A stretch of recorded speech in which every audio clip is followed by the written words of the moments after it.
Let's unbox the PL400e pouch labeller together. Remember to keep the original packaging, as you will need it for transportation if necessary. After opening the box, first take out the documents.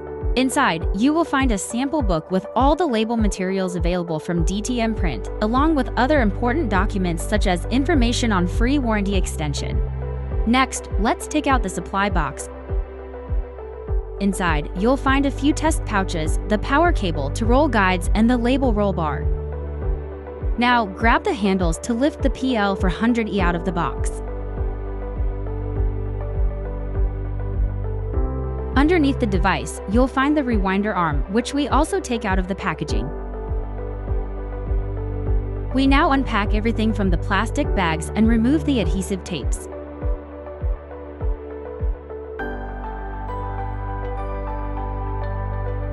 To make it easier to mount the rewinder arm, we first remove the liner guides. Next, we unscrew the screws on the rewinder arm.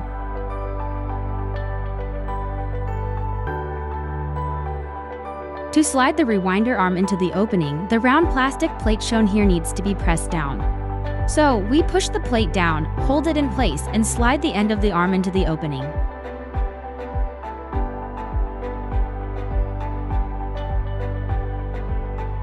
The screws on the arm must align with the alignment holes on the labeller frame. Now, we can tighten the previously loosened screws to secure the arm in place. Now, the liner guides can be slid back onto the arm. Next, we attach the label roll bar and place the magnetic roll guides onto it.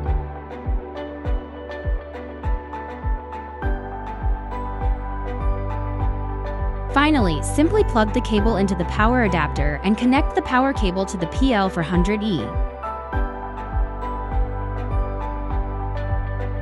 Your PL400e pouch labeller is now ready to apply labels to pouches of any size with precision. If you enjoyed this video, feel free to leave a comment and a like, and subscribe to our channel to stay up to date.